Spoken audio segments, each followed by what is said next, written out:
biblical theology. Now we're going to talk about redemption. Redemption starts in Genesis chapter 3, runs all the way to Revelation 21.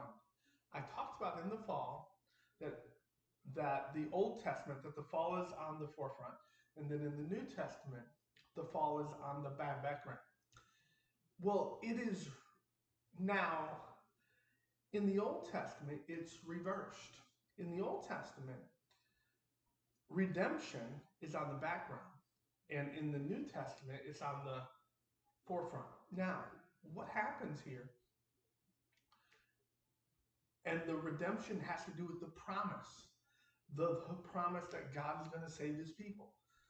God is going to undo everything.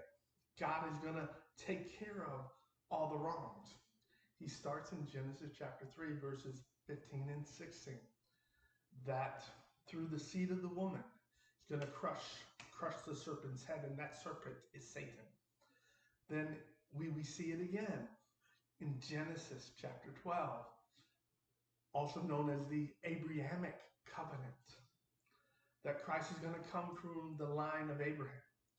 We see it again in 2 Samuel chapter 7 with the Davidic covenant, that Jesus is going to be the king that will reign forever.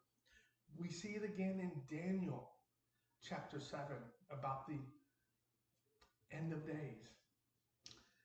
Then when we hit the New Testament, that shift comes in. Christ comes on the scene. God's promised one is finally here. He's finally here, and he takes care of everything. He gives himself. He sacrifices himself for all of humanity. Christ says, take the last die. It's finished. The curtain gets cut.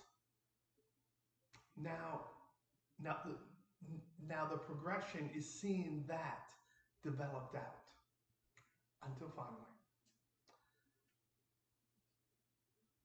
in the consummation where the fulfillment happens. That, everybody, is redemption.